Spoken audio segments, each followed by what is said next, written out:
Salam, selamat malam murid-murid Kristus yang berbahagia. Wah, luar biasa semuanya.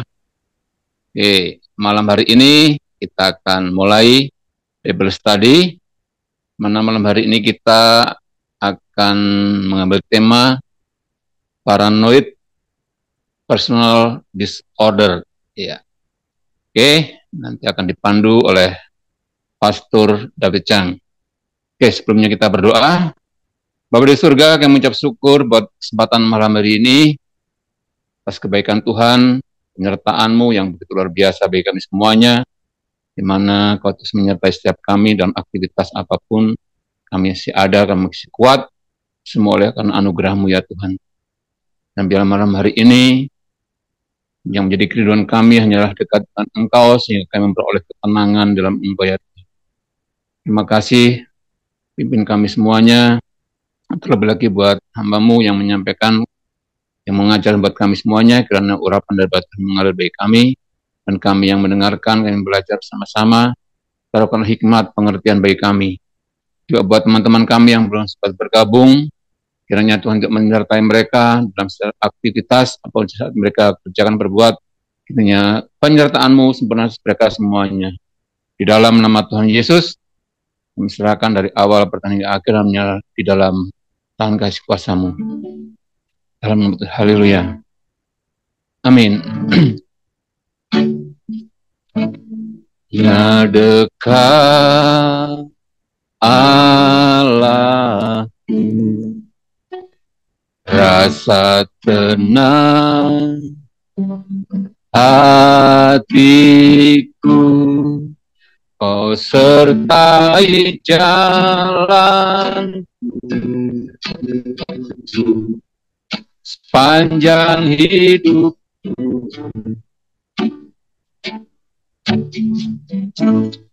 Ya dekat padamu ada kekuatan baru, pola pelindunganku, keselamatanku.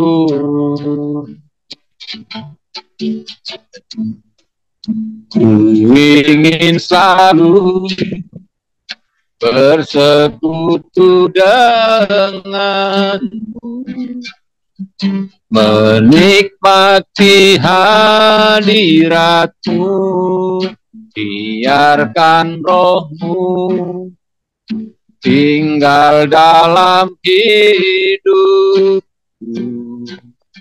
Sungguh indah bersamamu, ku ingin selalu bersekutu denganmu, menikmati hadiratmu, biarkan rohmu tinggal dalam hidup. Sungguh indah bersamamu selamanya. Kita naikkan pujian dari awal. Dekat, ya dekat Allah, rasa tenang hatiku, Kau sertai jalanku sepanjang hidupku. Dekat padamu ada kekuatan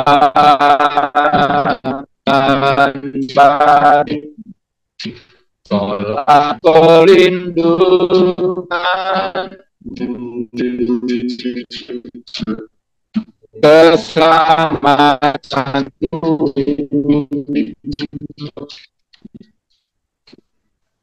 Ini selalu bersekutu sekutu dengan menikmati hadirat-Mu, biarkan Roh-Mu tinggal dalam diriku. Sungguh indah bersamamu, ku ingin selalu bersekutu dengan menikmati hadirat-Mu, biarkan Roh-Mu tinggal dalam hidup. Sungguh indah bersamamu, ku ingin selalu bersekutu dengan menikmati hadirat-Mu, biarkan Roh-Mu tinggal dalam hidup. Sungguh indah bersamamu, sungguh indah bersamamu,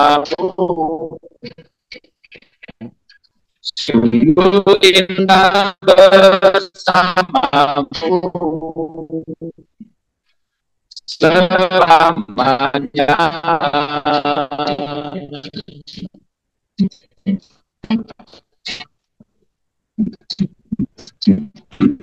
Haleluya. Glory.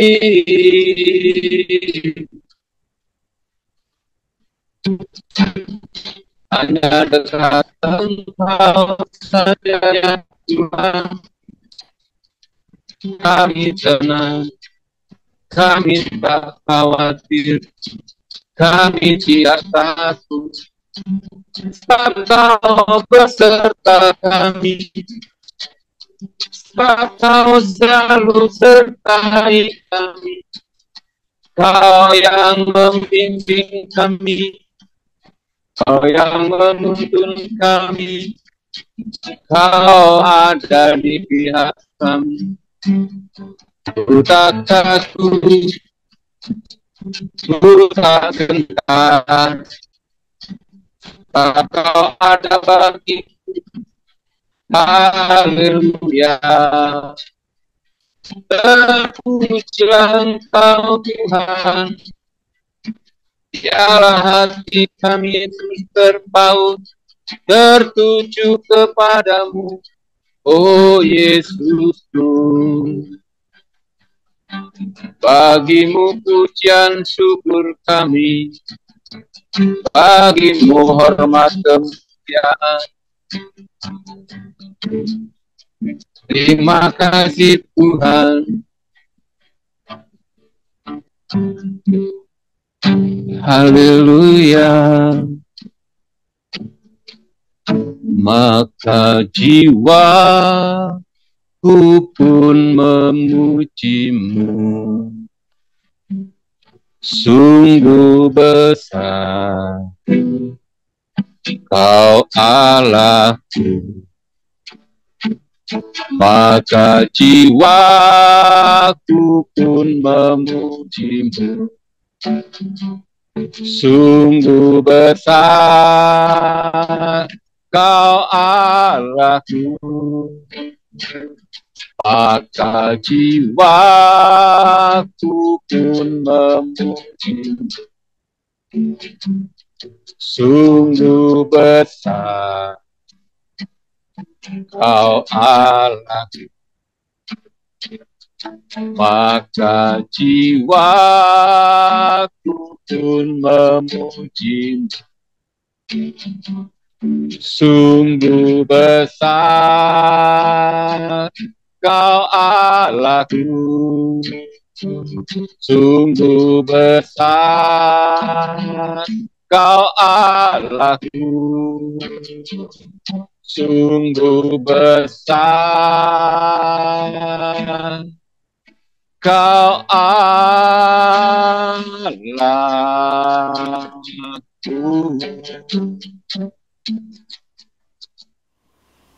Saudara, mari kita berdoa terlebih dahulu. Tuhan Yesus, hanya Engkau adalah Allah yang kudus. Hanya Engkau Allah yang maha kuasa. Dan juga Engkau adalah maha pengasih, yang rela berkorban untuk kami pada masa kami lemah, pada saat kami berdosa, dan pada saat kami bahkan menjadi seteru Engkau. Tuhan, kami mengaku ketidakbisaan kami mengaku sisi gelap kami. Tetapi kami percaya karena ada Engkau, kami dapat hilang ketakutan, kita hilang kekhawatiran, dan mendapatkan damai sejahtera dari Engkau, karena kasih-Mu melenyapkan semua ketakutan. Tuhan Yesus, hari ini hamba akan sharing tentang paranoid personality disorder, suatu hal yang akan mengganggu kepemimpinan, mengganggu kami, dan kami ingin ini bebas di hadapan-Mu. Kami ingin bahwa kasih-Mu melenyapkan semua paranoid kami yang ada. Tuhan Yesus, bantulah kami, bantulah jemaat-Mu yang ada di sini, Tuhan Yesus. Karena Engkaulah yang punya kerajaan, kuasa, dan kemuliaan sampai selama-lamanya. Amin. Oke, saudara, hari ini kita akan masuk paranoid personality disorder. Apa itu? Di sini dia punya influence destruktif kepada lingkungan itu tidak begitu besar, tetapi cukup bikin pusing untuk diri sendiri, dan ini akan merusak diri sendiri, ya saudara. Paranoid personality disorder, saya akan pertama-tama sampaikan dia punya summary, ringkasan. Penyebabnya adalah masalah kepercayaan saat anak-anak. Ya, jadi waktu anak-anak dijanjiin ini nggak ditepati, dan tiba-tiba entah bagaimana. Jadi dia ada masalah distrust, masalah tidak percaya. Oke, masalahnya itu adalah kecurigaan dan ketidakamanan pribadi, yaitu insecurity. Oke, karakteristik dia itu nggak akan dalam organisasi nggak percaya sama orang lain. Akhirnya dia membangun geng, saudara, membangun aliansi. Jadi untuk perencanaan dia tidak transparan, dia akan rahasia. Nah, reaksi berlebihan terhadap kritik, ciri-cirinya. Orang kritik dia, orang kira orang itu mau hantam dia, jadi dia akan reaksi dengan marah yang berlebihan. Tapi sebenarnya masalahnya karena rasa takut. Dia tidak transparan, suka menyembunyikan sesuatu. Nah, untuk dia bisa mulai benar dan mulai untuk dibersihkan dari hal ini, dia harus belajar untuk percaya kepada orang lain. Dia harus membangun hubungan yang intim. Dia harus belajar transparansi pribadi dan mulai belajar untuk mengangkat orang lain, memberdayakan orang lain. Apa artinya? Delegasi, ya saudara. Ini semua akan saya jelaskan di dalam pengajaran hari ini. Saya akan mulai dengan bagaimana saya mendefinisikan apa itu paranoid, ya saudara ya. Paranoia atau paranoid personality disorder yaitu ketakutan terus-menerus bahwa orang lain itu berkonspirasi melawan kita, mengawasi kita, atau merencanakan kejahatan, dan bisa menjadi pengalaman yang meresahkan. Paranoia mendistorsi rasa aman kita dan mengubah persepsi kita tentang realitas menjadi dunia di mana kepercayaan itu sangat langka dan bahaya tampak mengancam. Paranoia bukan sekedar fenomena psikologis, tetapi ini sebuah naluri bertahan hidup yang muncul saat kita merasa terekspos atau rentan, saudara. Pada intinya, paranoid berakar pada rasa takut kehilangan kendali atas keadaan, hubungan, atau bahkan identitas pribadi. Pikirannya mengantisipasi ancaman terus, saudara, ya. Mulai memberikan makna pada peristiwa yang tidak jelas, menafsirkan kenetralan sebagai permusuhan, ya. Pandangan sekilas berubah menjadi tuduhan. Percakapan yang tenang terasa seperti rencana yang dibisikkan. Dunia luar menjadi medan perang yang tidak terduga, di mana mempertahankan diri lebih diutamakan daripada membangun hubungan yang baik. Jadi orang paranoid itu susah membangun hubungan yang baik dengan orang lain. Karena apa? Takut disakiti, ketakutan untuk tidak percaya dia sama orang lain. Jadi orang lain bicara netral aja dia sangka lagi bisikin dia, kayak begitu saudara. Itu ada paranoia. Jadi ketakutan ini terwujud dalam berbagai cara. Beberapa orang mengalami ketidakpercayaan umum terhadap orang lain, ketidakmampuan untuk percaya pada niat baik atau ketulusan. Yang lain memendam rasa penganiayaan, yakin bahwa masyarakat, bahkan pemimpin atau figur otoritas, atau bahkan kenalan dekat menyimpan agenda tersembunyi. Curigaan melulu orangnya, ya. Ketidakmampuan untuk membedakan antara ancaman nyata dan bahaya yang dibayangkan dapat membuat seorang terperangkap pada siklus kewaspadaan yang berlebihan. Dia akan isolasi dan bertindak defensif. Nah, saudara, kalau pakai kata-kata itu susah untuk mendefinisikan paranoid ya. Oleh karena itu saya pakai suatu contoh The Blues Brothers ya, budaya klasik The Blues Brothers. Jadi sebuah kisah tentang kesetiaan, kecerobohan, tujuan ilahi, dan perjalanan mereka menjadi ilustrasi dari tekad yang didorong oleh misi dan survivalisme yang hampir paranoid, saudara. Nah, ceritanya begini. Seorang karakter namanya John Belushi dibebaskan dari penjara dan dipertemukan kembali dengan saudaranya. Tujuan mereka jelas, untuk mereformasi band mereka dan mengumpulkan uang untuk panti asuhan masa kecil mereka. Jadi mereka itu adalah orang yatim piatu dari kecil panti asuhan. Nah, jadi tujuan mereka adalah untuk main band lagi dan mengumpulkan uang untuk panti asuhan masa kecil mereka. Namun soalnya dalam mengejar tujuan mulia ini, mereka menjadi buronan melarikan dari polisi, dari penjahat, dan konsekuensi dari metode mereka sendiri. Mereka dikejar tanpa henti, menghindari polisi dari musuh, hingga mereka mencapai tindakan terakhir mereka saat mereka ditangkap ya. Mereka berhasil mengamankan dana untuk panti asuhan pada saat yang tepat ketika mereka ditangkap. Saudara, gambaran perasaan mereka melarikan diri melalui Chicago, dikejar oleh gelombang mobil polisi, dengan sempurna kita bisa merangkum rasa pengejaran yang tanpa henti. Mereka mungkin malam-malam gak bisa tidur, takut ada polisi, ya gitu. Yang mencerminkan cengkraman paranoid. Jadi perasaan dikejar, keinginan untuk lari, bahkan saat tidak ada tempat untuk bersembunyi, keyakinan bahwa setiap kekuatan di dunia ini akan bersatu untuk menghancurkan seseorang. Semuanya akan menghancurkan dia. Itulah inti dari paranoid, saudara. Namun dengan membingkai ulang cerita tersebut, terungkap kebenaran yang lebih dalam. The Blues Brothers, meskipun jalan mereka kacau, tidak sekedar menjadi korban keadaan. Mereka adalah agen aksi positif. Walaupun mereka paranoid, walaupun mereka menjadi agen yang korban dari keadaan hal-hal yang paranoid, mereka memiliki misi. Meskipun cacat, dan mengejarnya dalam komitmen yang teguh, yaitu mengumpulkan dana untuk panti asuhan masa kecil.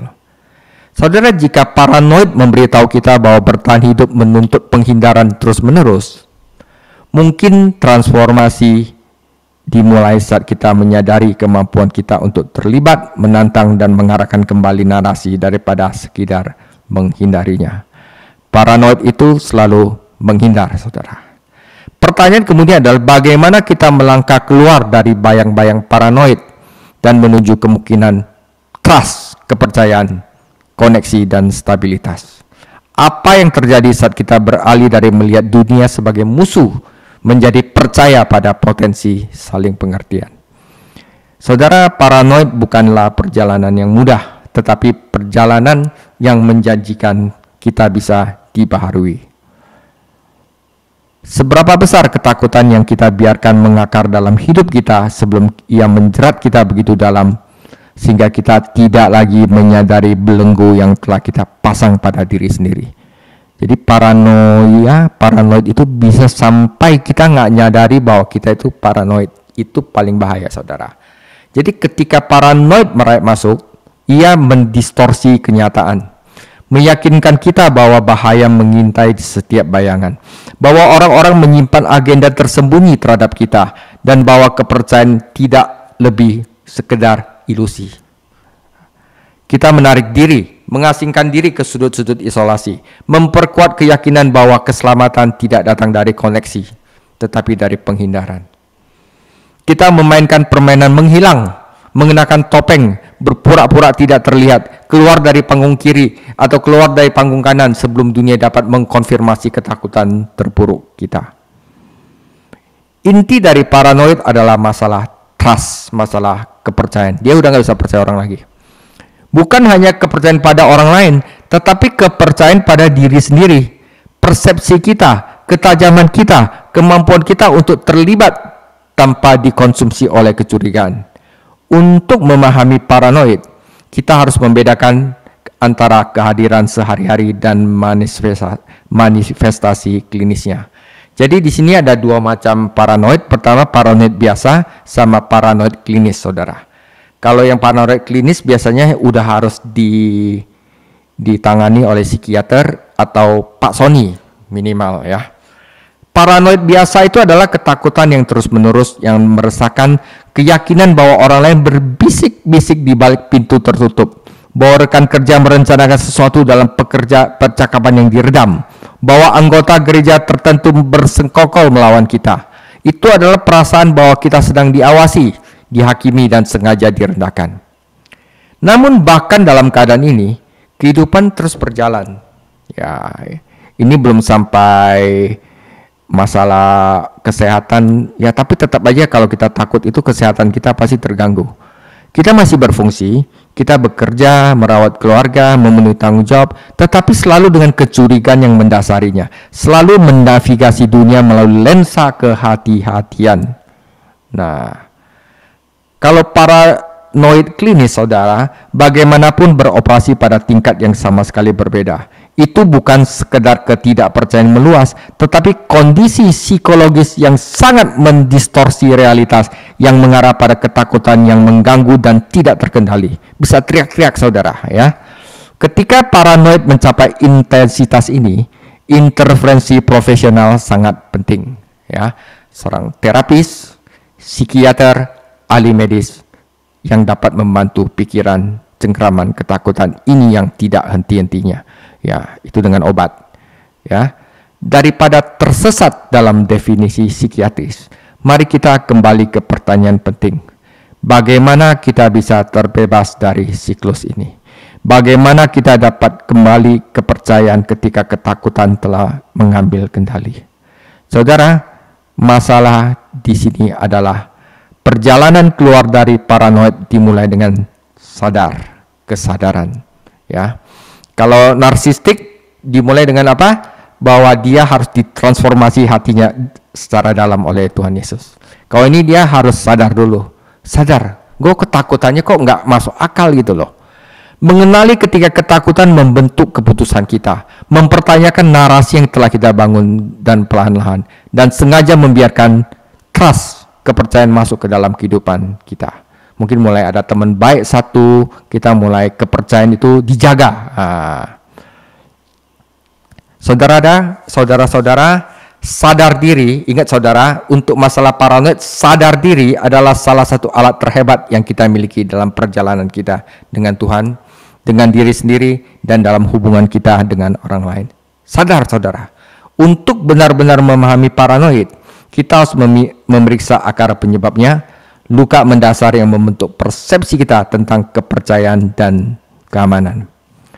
Saudara, salah satu faktor signifikan yang menyebabkan paranoid adalah masalah kepercayaan di masa kecil yang belum terselesaikan.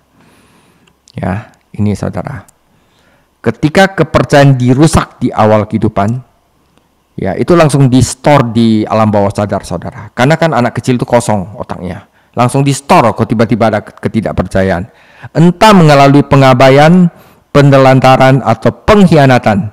Itu akan meninggalkan jejak yang dapat mengikuti seseorang hingga dewasa. Membentuk kemampuan mereka untuk mempercayai orang lain, lembaga, bahkan diri mereka sendiri.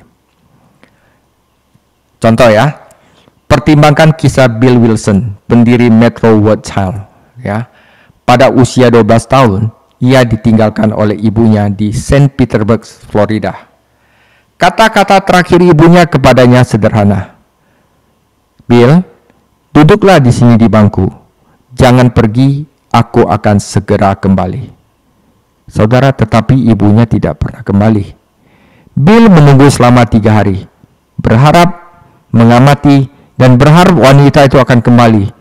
Sampai seorang pengusaha Kristen memergokinya dan memutuskan untuk campur tangan. Tindakan kebaikan itu membawa Bill ke gereja. Tempat ia menemukan tempat tinggal dan akhirnya tujuan ilahi. Sekarang, seorang anak yang mengalami trust issue, ya, telah membangun Metro Rothschild menjangkau lebih dari 100.000 anak-anak di seluruh dunia. Membawa harapan bagi mereka yang seperti dirinya telah menghadapi pengabaian dan kesulitan, saudara. Namun kita kadang-kadang lihat endingnya ya. Namun perjalanan Bill bukan tanpa perjuangan. Masalah kepercayaan yang muncul akibat pengabaiannya tidak hilang begitu saja. Ia bergumul dengan pertanyaan, di mana ayahnya? Mengapa ibunya pergi? Bagaimana ia bisa memaafkan? Saudara, luka-luka ini dapat membawanya ke dalam kehidupan yang dipenuhi dengan paranoid, di mana rasa takut mendikte interaksinya, di mana kecurigaan membayangi hubungan, dan di mana kepercayaan itu terasa mustahil. Bagi banyak orang, trauma masa kecil menumbuhkan rasa takut yang berkepanjangan terhadap otoritas, saudara, organisasi, dan hubungan pribadi. Jika pengabaian mengajarkan mereka bahwa orang tidak dapat diandalkan, mereka mungkin mengembangkan kewaspadaan yang berlebihan terhadap pengkhianatan, mengharapkan bahaya bahkan ketika tidak ada. Pikiran yang dikondisikan untuk mengantisipasi penolakan, dia membangun pagar pertahankan, dinding kecurigaan yang mencegah hubungan yang bermakna. Jadi orang paranoid itu susah untuk kerjasama sama orang lain, karena dia pikir orang ini ada maunya ya sama gue ya. Orang ini mau berkhianat nggak? Kalau orang itu tusuk aku dari belakang bagaimana? Sebelumnya belum tentu lakukan gitu, tapi karena paranoid, dia tidak bisa bekerja sama dengan orang lain, saudara. Paranoid ada dalam suatu spektrum, ya. Oh, ini saya sudah yang fungsional dan klinis tadi, jadi kita nggak usah ulang di sini, ya. Saudara, baik yang fungsional, yang masih paranoid biasa, maupun yang klinis, paranoid menjebak kita dalam pola pikir defensif, saudara, mempertahankan diri, di mana rasa takut mendikte pilihan dan hubungan kita.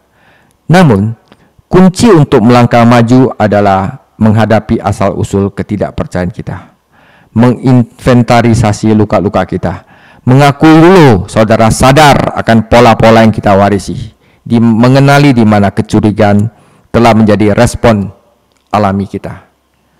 Proses ini memerlukan refleksi yang disengaja. Saudara, kadang-kadang orang nggak mau pikir-pikir yang masa-masa yang sakit itu. Tapi justru ini penting, memerlukan refleksi yang disengaja. Memeriksa keluarga asal kita, memahami narasi yang telah kita internalisasikan, dan mencari pertolongan Tuhan dalam memutus siklus ketakutan. Pemulihan dimulai ketika kita berhenti berlari, menghindar. Ketika kita berhenti membiarkan paranoid mendikte interaksi kita, dan ketika kita mengundang seseorang yang bisa dipercaya, saudara, selangkah demi selangkah kita akan kembali ke dalam hidup yang normal. Jadi tanyakan pada diri Anda, di mana paranoid Anda berakar? Tembok apa yang telah saya bangun? Dan di mana Tuhan memanggil saya untuk berjalan di dalam iman, bukan berjalan di dalam ketakutan. Saudara, perjalanan bagi seorang paranoid itu tidak mudah. tetapi transformasi menanti mereka yang bersedia untuk sadar, ngaku, melangkah keluar dari kecurigaan dan menuju kepada iman. Saudara, ketika saya mulai mengajar Alkitab di gereja, saya merasa kesulitan karena kurangnya dukungan mungkin. Saya mempertanyakan apakah pemimpin gereja benar-benar peduli dan bertanya-tanya mengapa mereka tidak memberikan lebih banyak arahan. Ketidakpastian itu memicu kecurigaan, saudara. Apakah saya sengaja dibiarkan mencari tahu sendiri? Kadang-kadang itu yang kita pikirkan, saudara. Otak kita gitu loh.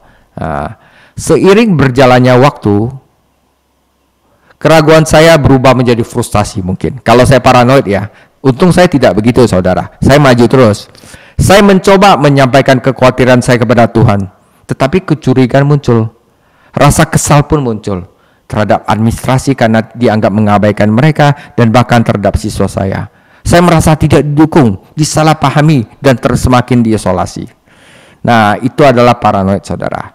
Pengalaman ini mengungkapkan pola yang lebih dalam, bagaimana rasa tidak aman, ketakutan, dan kekhawatiran pribadi memicu kecurigaan. Jika tidak diatasi, jika dibiarkan, saudara, emosi-emosi ini dapat mendistorsi persepsi dan merusak hubungan. Melihat ke belakang, saya melihat pentingnya mengatasi ketakutan dan rasa tidak aman yang mendasari sebelum tumbuh menjadi kebencian. Ya, saudara, itu bisa berubah jadi kebencian. Salah paham karena dia rasa takut yang enggak-enggak, saudara. Mengenali pola ini dapat membantu kita berhenti sejak merenung dan bertanya, apakah kecurigaan saya didasarkan pada kenyataan? Ya, atau sebenarnya berakar pada luka masa lalu, ya. Oke, saudara, kita masuk. Itu adalah tentang paranoid, saudara, ya. Penyebabnya dan ciri-ciri orang paranoid di dalam pelayanan. Saudara, paranoid terwujud dalam kepemimpinan dan hubungan pribadi melalui perilaku yang mendorong perpecahan, ya. Rahasia, ya, dan kontrol yang kaku. Paranoid menciptakan lingkungan yang tidak bisa dipercaya, di mana kecurigaan menggantikan kerjasama dan ketakutan menentukan keputusan. Berikut ini adalah ciri-ciri paranoia pada individu dan pemimpin. Pemimpin yang membangun aliansi, rencana dan kerahasiaan, itu adalah pemimpin yang mungkin paranoid. Seorang individu atau pemimpin paranoid seringkali berasumsi bahwa orang lain berkonspirasi melawan mereka, yang mengarah pada pembentukan faksi. Bukannya mendorong persatuan, mereka mendorong perpecahan. Oke, ini cukup jelas ya. Apakah Anda bersama saya menjadi pola pikir yang menentukan?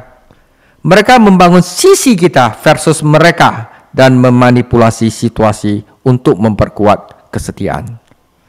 Ya. Misalnya saya memimpin sebuah gereja yang beranggotakan 50 orang menjadi lebih dari 300 orang. Namun karena saya paranoid, ya, itu memainkan peranan penting dalam pemecahan yang akhirnya terjadi. Seorang mantan anggota pengerja saya mungkin memicu perpecahan, memaksa orang untuk memilih. Kamu pilih saya atau pilih gabungan pengerja. Hasilnya apa? Ketidakpercayaan, pertemuan rahasia, saudara, dan penyalahgunaan kekuasaan dari atas ke bawah. Dinamika ini menjadi racun, saudara, menunjukkan bagaimana paranoid dapat menghancurkan bahkan organisasi terkuat sekalipun. Pada dasarnya paranoid itu tidak merusak individu, tetapi dapat menghancurkan organisasi, saudara. Ketika Anda melihat rencana licik, kerahasiaan dan pembentukan aliansi, itu adalah tanda bahaya. Tangani secara langsung ngomong, mari kita bicara. Mari yuk, jujur-jujur yuk tentang apa yang sebenarnya terjadi, daripada bereaksi secara impulsif. Ya, manajemen konflik yang baik dimulai dengan yuk step back, melangkah mundur untuk memahami gambaran utuh daripada menumbuhkan kecurigaan.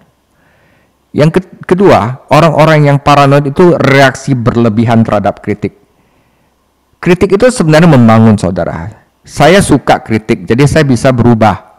Ya, saya justru kalau orang yang ngomong saya lakukan sesuatu yang kurang, saya nggak suka. Saya mendingan ngomong aja, udah nggak apa-apa. Orang yang paranoid itu kesulitan menerima feedback, kritik.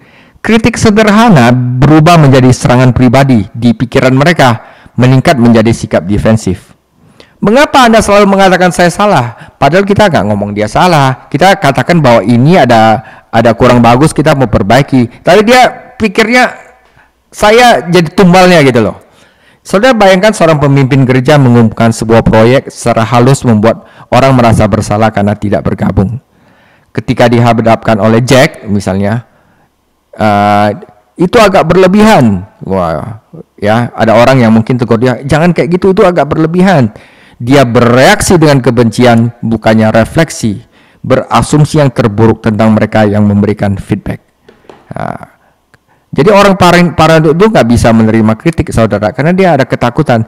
Siklus ini berulang dan memperkuat kecurigaan dan memperdalam rasa tidak aman. Paranoid yang tidak terkendali mengarah pada pemikiran yang buruk, negative thinking aja, overthinking aja, asumsi bahwa mereka akan menyerang saya lagi.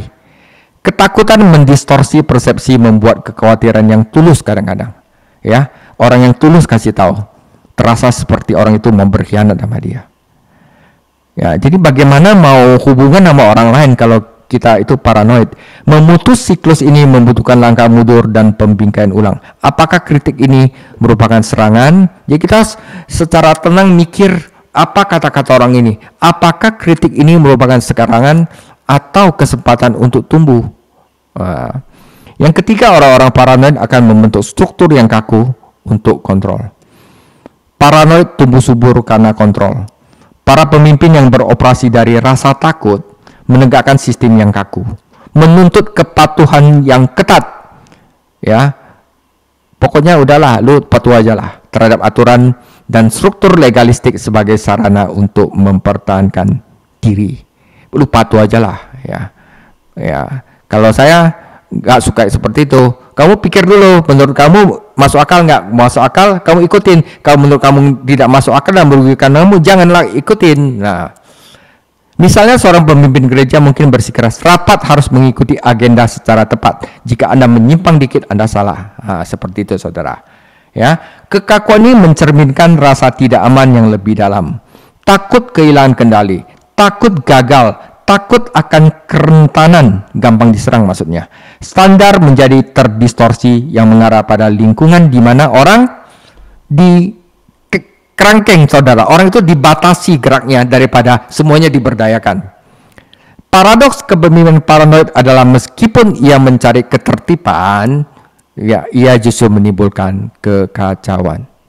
Legalisme menggantikan kemampuan beradaptasi, kecurigaan mengalahkan kepercayaan, dan kebutuhan akan kontrol menghambat dialog yang sehat. Nah, saudara, memutus siklus. Jika Anda melihat ciri-ciri ini dalam diri Anda atau orang lain, yaitu ada orang yang suka curiga, perpecahan, reaksi berlebihan terhadap kritik, kebutuhan kaku akan kontrol, ini saatnya untuk berhenti sejenak. Tanyakan, di mana paranoid berakar dalam kepemimpinan saya? Apakah saya menumbuhkan trust, kepercayaan, atau memperkuat rasa takut? Bagaimana saya dapat menciptakan ruang untuk dialog yang gentle, yang jujur, daripada rahasia-rahasiaan, saudara? Paranoid tumbuh dari isolasi dan upaya mempertahankan diri. Transformasi dimulai dengan, seperti yang saya katakan ini, sadar, wah saya paranoid, nggak benar nih saya nih. Saya merugikan banyak orang, saya harus berubah. Sadar, tapi saya ada rasa takut, yuk bagaimana yuk? Ya, mengenali rasa takut, menghadapi pola yang tidak sehat, dan memilih kepercayaan daripada ketidakpastian. Dia butuh cari teman yang bisa dipercaya dan belajar mempercayai dia, saudara. Nah, saudara, tantangan kepercayaan dalam kepemimpinan. Patrick Lencioni dalam bukunya Death by Meeting dan karyanya tentang kesehatan organisasi menekankan bahwa di dalam organisasi pilar fundamental adalah saling percaya, saudara. Ya, dan dalam kepemimpinan juga sama. Tanpa ada rasa percaya, tim terpecah, pelayanan mandek, dan para pemimpin beroperasi berdasarkan rasa takut daripada iman. Membangun kepercayaan, membangun pelayanan yang Tuhan panggil untuk kita lakukan, saudara, yang pelayanan kita itu semuanya butuh kepercayaan. Tidak hanya kepada Tuhan, tetapi juga kepada orang-orang yang dipercayakan pada misi tersebut. Namun bagi pemimpin paranoid, kepercayaan itu nggak ada dalam kamusnya, sulit dipahami. Ketakutan terhadap orang lain, kecurigaan, pemikiran metode bertahan hidup mendominasi pola pikir mereka. Mereka berjuang untuk membentuk hubungan yang tulus, menjaga interaksi tetap dangkal.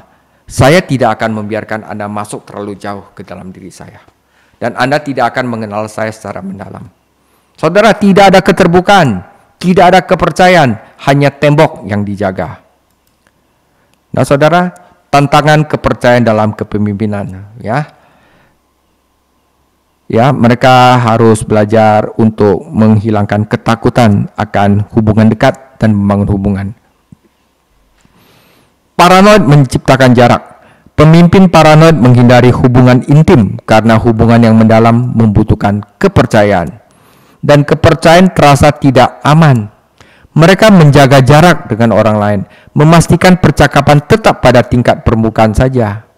Kurangnya ke dalam hubungan ini menghalangi terbentuknya komunitas yang asli, saudara, otentik. Sehingga kerjasama tim dan kolaborasi menjadi sulit. Yang kedua, mereka harus belajar untuk transparansi pribadi. Mereka kurang transparansi pribadi. Orang paranoid seringkali memakai topeng pengalian yang tidak pernah sepenuhnya mengungkapkan pikiran mereka. Selalu membuat orang lain menebak. Keterbukaan terasa seperti resiko yang tidak dapat mereka tanggung. Mereka takut dihianati, berasumsi bahwa keterbukaan akan menyebabkan kerugian pribadi. Siklus ketidakpercayaan ini memperkuat isolasi, sulit untuk melepaskan diri dari paranoid. Saudara, orang yang paranoid itu dia enggan untuk membangun orang lain. Delegasi, keengganan untuk memberdayakan orang lain. Mereka itu takut, saudara. Seorang pemimpin yang paranoid ragu-ragu untuk mendelegasikan wewenang dan memberdayakan orang lain karena mereka takut kehilangan kendali. Jika mereka berjuang dengan kepercayaan, mereka tidak dapat dengan percaya diri melepaskan tanggung jawab. Jadi bukannya memperlengkapi para pemimpin dalam pelayanan, baik pelayanan pria, pelayanan wanita, atau bidang lainnya, mereka micromanage. Mereka itu kutak-katik orang punya delegasi. Takut seseorang melangkahi dan mengambil kendali. Padahal enggak. Ketakutan mereka meningkat secara tidak rasional, meyakinkan mereka bahwa jika saya melepaskan kendali, mereka akan mengambil alih seluruh gereja. Nah, itu paranoid, saudara. Tentu saja ketakutan ini nggak berdasar, tetapi paranoid memicu pemikiran yang tidak rasional. Pemimpin bertindak secara defensif, menunda keputusan ke tempat yang menakutkan daripada kebijaksanaan. Saudara, kepercayaan harus sengaja dipraktekkan. Ya, ini untuk membebaskan diri dari kepemimpinan paranoid. Kita harus belajar mempercayai seseorang. Ya, seorang pemimpin yang berjuang melawan paranoid harus mengenali polanya, mengakui, saudara, rasa takut dan ketidakpercayaan sebelum, karena paranoid itu bisa meningkat. Kalau udah masuk sampai paranoid klinis, itu udah perlu obat, saudara. Ya, merangkul keterbukaan. Langkah-langkah kecil dalam kejujuran dan keterbukaan mengarah hubungan yang lebih kuat. Memberdayakan orang lain dengan kebijaksanaan.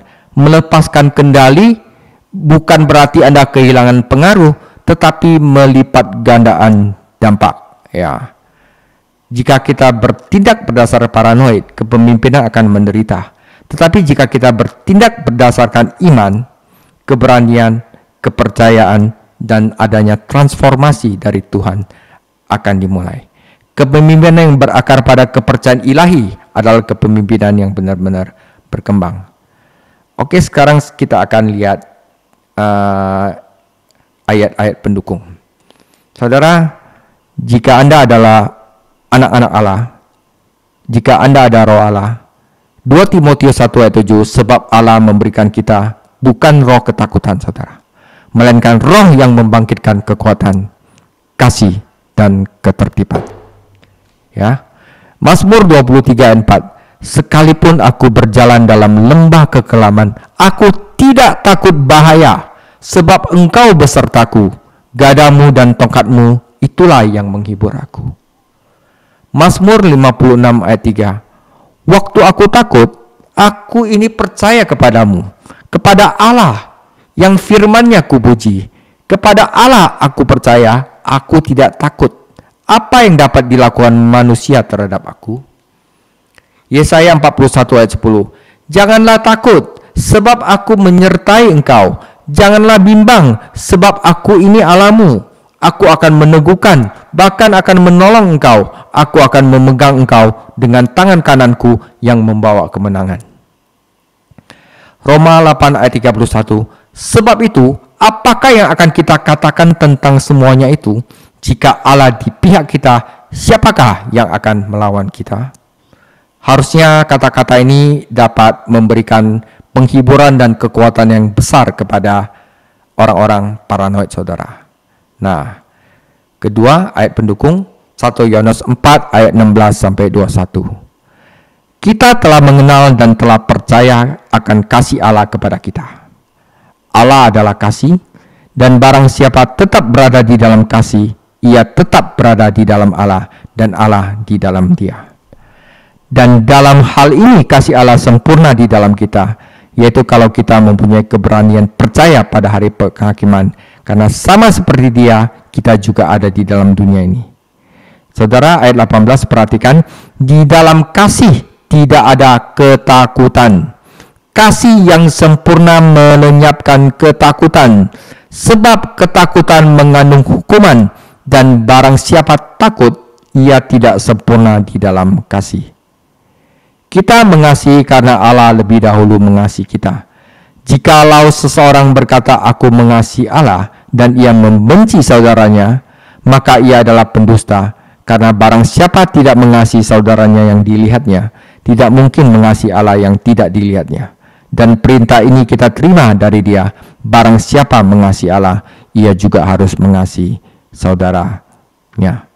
Jadi kalau kita takut, bagaimana kita dapat mengasihi saudara kita? Kalau kita pikir orang-orang semuanya di dunia ini mau menghancurkan kita, bagaimana kita dapat mengasihi kita? Tetapi kasih akan melenyapkan semuanya itu, saudara. Nah, namun kembali ke kitab suci sebagaimana diterapkan pada pengalaman manusia secara umum, dikatakan kasih yang sempurna mengusir ketakutan. Tidak ada ketakutan di dalam kasih. Oleh karena itu, tidak ada ketakutan di dalam Tuhan, karena dalam bagian yang sama dikatakan Allah adalah kasih. Jadi kalau kita telah menerima kasih Tuhan Yesus yang telah berkorban bagi kita saat kita adalah penjahat, kita adalah musuh-musuh Allah, kita lemah, kita orang berdosa, bahkan orang durhaka, Yesus saja mau mati untuk kita. Itu adalah kasih yang tanpa syarat. Harusnya itu melenyapkan ketakutan kita. Karena yang topang kita adalah Tuhan yang Maha Kuasa. Jika kita berada di dalam Tuhan, di dalam Kristus Yesus, oleh karena itu kuasa Roh Kudus, oleh karena itu kita berpaling kepadanya dan Dia mengusir ketakutan, saudara. Jadi seperti yang saya bilang, obat dari sisi gelap itu semuanya satu, yaitu Yesus Kristus. Karena kita berada di dalam Dia, tidak ada ketakutan, yang ada adalah kedamaian. Karena semua yang kita takuti adalah sesuatu yang kita percayai, kebohongan yang iblis coba buat untuk kita percayai. Di dalam Yesus Kristus, iblis harus menjauh dari kita.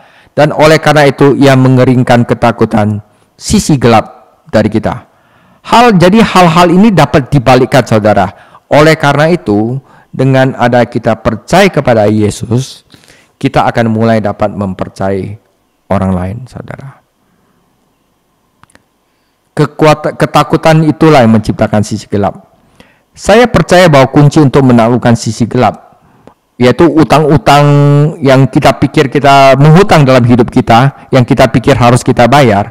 Sisi gelap yang berkembang karena ketakutan yang mendorong kita untuk mengatasinya. Trauma masa kecil yang menciptakan OCPD, Obsessive Compulsive Personality Disorder, yaitu tingkat kompulsivitas dan kontrol yang tinggi, tingkat paranoid yang tinggi, tingkat narsistik yang tinggi, kodependensi, manapun yang tidak beres, terlalu tinggi atau sekaligus.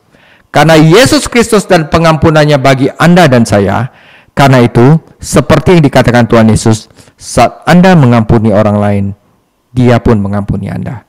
Saat Anda mengampuni orang lain, Dia mengampuni Anda. Dan bagaimana melalui pengampunan Tuhan kita dapat mengampuni dan kita diberdayakan untuk mengampuni orang lain dan untuk membebaskan kita, karena itu menjadi pemimpin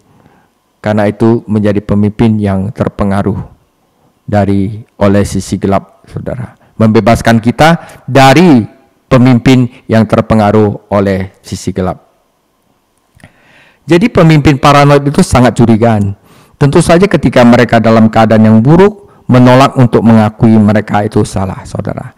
Di dalam aspek lain, mereka itu ahli penyangkalan, saudara. Oh enggak, saya baik-baik aja, semuanya baik. Ketika sebenarnya mereka memiliki masalah yang perlu ditangani langsung. Jika tidak, masalah itu akan menjadi lebih besar. Jadi nggak mau ngomong, saudara. Harusnya ngomong, ya. Hal-hal itu akan menjadi lebih dalam dan menjadi lebih sulit untuk diselesaikan. Tetapi saudara, segala macam sampai tahap manapun paranoid kita, saudara, jika ada teman, jika ada saudara, atau bahkan diri Anda sendiri atau teman gereja semua, saudara, kalau Anda merasa ada orang yang terlibat dalam paranoid, saudara, tidak tergantung seberapa lemahnya atau seberapa kuatnya paranoid itu telah berjalan, namun syukur kepada Tuhan Yesus, Tuhan kita dapat melalui kasih-Nya menyelesaikannya. Lihatlah dalam hal gereja, beberapa pendeta, musuh utama mereka mungkin majelis. Ada ketakutan, jangan-jangan mereka mau singkirin saya. Mereka akan menyalahgunakan kekuasaan mereka. Tentu saja kedua belah pihak, staf sama pendeta itu semua orang membuat kesalahan. Namun sebenarnya mereka itu harus menjadi satu. Mereka harus menjadi mitra utama dalam mengurus kawanan domba Allah. Rasa takut itu, saudara, tidak selalu ada dasarnya. Juga hal umum adalah situasi di mana mungkin pendeta senior atau pemimpin senior takut membiarkan seorang rekan berkhotbah karena dia takut jemaat akan lebih menyukainya. Dan jika seorang rekan dipuji, pemimpin mengambil langkah-langkah untuk mencegah hal itu terjadi lagi. Jadi ada rasa takut di sana akan dirampas atau diambil alih dalam hal peran. Sedangkan saudara, servant leadership, kepemimpinan pelayan, kepemimpinan yang diajarkan oleh Tuhan Yesus berkata, tidak, kita harus angkat orang lain, kita harus memberdayakan orang lain. Karena pada akhirnya seorang penerus itu akan dibutuhkan untuk meneruskan visi misi yang Tuhan berikan bagi organisasi, visi yang Tuhan berikan pada gereja. Ya, paranoid menghalangi, ketakutan untuk menghalangi sukses seseorang dan keberhasilan pembangunan gereja Tuhan. Anda tahu, kerajaan Tuhan dibangun melalui gereja yang diberikan itu. Dan gereja itu bersama-sama terlepas dari denominasi, semuanya itu bersama-sama. Saudara, jalan ke depan, kita sendiri sebagai pemimpin dapat menghalangi jika kita berpikir bahwa, nah, si Anu yang berkhotbah lebih baik dari saya. Atau si Anu dan bakatnya, ya ampun, kekuatannya itu bukan kekuatan saya. Ya tentu saja kekuatannya adalah kekuatan dia. Tubuh Kristus di sini untuk memaksimalkan kekuatan jemaatnya, kekuatan Anda. Jadi kita semua dapat bersatu sebagai tubuh Yesus, kepala, kaki, tangan, dan seterusnya. Jadi kita dapat bersatu dan bekerja sama satu sama lain untuk mengatasi masalah itu. Jadi saudara, hal terakhir tentang pemimpin paranoid, mereka khawatir bahwa emosi negatif siapapun disebabkan oleh siapapun itu diarahkan kepadanya secara pribadi. Orang itu kok mukanya masam kayaknya kayak gitu, mungkin dia sama saya kenapa? Nah, dia udah sensi bah. Dan mereka mengalami kesulitan untuk menjaga hubungan dekat dengan anggota. Mereka merasa tidak mungkin untuk mengungkapkan diri atau bersikap transparan. Tinggal 2 slide, saudara. Saudara, contoh Alkitab yang paranoia adalah Raja Saul. Ya, contoh Alkitab itu ada tokoh Alkitab Raja Saul. Raja Saul pada awalnya raja yang perkasa diurapi oleh Samuel. Anda mungkin ingat ceritanya. Namun akhirnya Saul mengkhianati sumpahnya kepada Tuhan dan mulai tidak menaati Tuhan dan pergi ke arah lain, yaitu menjauh dari Tuhan. Samuel dipanggil oleh Tuhan mengurapi Raja Daud untuk menggantikannya. Tentu saja Daud dan Saul tidak selalu bertemu berhadapan muka. Saul mencoba membunuh Daud karena dia tidak percaya pada Daud sebagai salah satu pemimpin Tuhan. Dan ceritanya bagaimana Saul jatuh karena pedangnya sendiri. Saudara, Jadi jika Anda berjuang untuk tidak menjadi paranoid, saudara, untuk bisa lepas dari paranoid, Anda harus sadar dulu Anda paranoid. Ngaku dulu. Setelah itu pergilah kepada Tuhan Yesus. Dapatkan bantuan dari mentor agung itu. Ya, firman-firmannya itu di dalam Mazmur itu banyak untuk menguatkan bahwa jangan takut, aku beserta engkau. Atau pergi ke pendeta lainnya. Ya. Dan jika seorang pendeta mengalami paranoid, pergi ke pendeta lain. Kita saling membutuhkan seperti halnya psikiater dan konselor. Tidak apa-apa, saudara. Tidak apa-apa untuk mendapatkan bantuan. Karena paranoia itu bisa berkembang ke tahap klinik, ke tahap yang gawat, saudara. Nah, penutup. Saudara, yuk kita semua dapat membangun hubungan yang baik, dan itu akan bermakna, saudara. Hubungan itu akan bersifat komprehensif yang akan sekali lagi berpusat pada Kristus. Jadi kalau kita semua itu demi Kristus semuanya, tidak ada lagi dari kita yang akan bersaing. Dan di mana kita dapat membangun dalam kesatuan kerajaan Allah sebagaimana Allah memanggil kita untuk melakukan amanat agung di dalam Matius 28. Dan juga kita harus belajar transparansi. Pak Kelvin, saya tidak suka begini. Pak Kelvin, maaf ya, saya begini. Ngomong aja, jangan kita takut untuk mengekspos diri sendiri ya. Saudara, dengan begitu kita dapat tertawa, kita dapat makan rujak bareng, kita dapat makan pempek bareng, kita bisa bahkan ngocok-ngocok mie bareng, kita dapat berbagi kehidupan bersama tanpa ada rasa takut, sebagaimana yang Allah maksudkan saat ini melalui kuasa Roh Kudus. Dan kita juga nggak takut untuk memberdayakan orang lain. Dan itu dilakukan melalui Allah. Jadi saudara, jangan ada rasa takut. Tidak ada rasa takut. Tidak ada rasa takut yang harus dimiliki. Ya. Namun kita juga perlu mempertimbangkan bahwa kasih yang sempurna ini juga berarti kita harus belajar untuk mengampuni orang lain. Oke, saudara. Demikian tentang paranoid personality disorder. Kita akan masuk ke yang terakhir. Ini yang paling destruktif, saudara ya. Passive aggressive personality disorder. Tuhan Yesus memberkati. Yuk kita bersatu dalam doa. Bapa di surga, yang mengucap syukur buat malam hari ini atas kasih dan anugerah-Mu, kasih-Mu Tuhan yang begitu besar bagi kami. Terus bukakan setiap serabut-serabut yang menutupi mata hati kami, menutupi mata rohani kami, yang membuat kami tidak bertumbuh dalam Engkau. Ketakutan-ketakutan, paranoid yang ada di depan kami, Tuhan singkapkan terus. Sehingga kami memperoleh pertumbuhan rohani, kami dipulihkan, kami dimerdekakan, sehingga kami tidak ada kekhawatiran, tidak ketakutan, tidak kecemasan, dan kami mengikuti Engkau ya Tuhan. Bahkan kami menjadi orang-orang yang merdeka.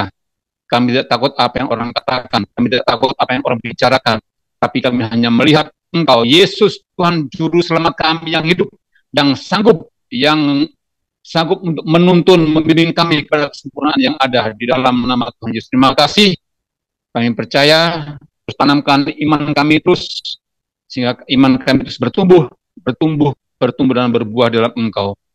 Terima kasih, berkati hamba-Mu, Pastor David Chang, yang menjabat kami semuanya, urapan dari Allah mengalir, turun dalam kehidupannya, di dalam nama Tuhan Yesus, perkataan yang Yesus bangun Tuhan untuk membangkitkan setiap kami semuanya, di dalam nama hamba-Mu ini, dalam pekerjaan, dalam rumah tangga, dan pelayanannya, di dalam Tuhan Yesus kami yang ada dalam kelas ini, kiranya Tuhan senantiasa terus memperbaiki, memulihkan keberadaan kami di dalam Tuhan, untuk kami mau mengakui, kami mau menyadari, kami mau melangkah untuk kami menjadi orang-orang yang menang, bahkan lebih dapat menang. Terima kasih, terus berikan kami terus, berikan kami kesehatan, kekuatan dalam mengiring Engkau, sehingga kami terus mendapati bahwa kami senantiasa adalah di dalam bimbingan Tuhan, dalam tuntunan Tuhan. Terima kasih Bapa di surga, kami mengakhiri beberapa malam hari ini dan menerima berkat yang daripada Engkau. Mari kita angkat tangan kita.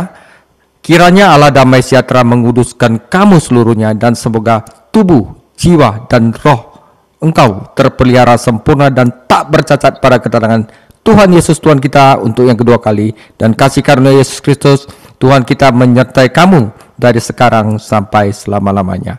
Amin.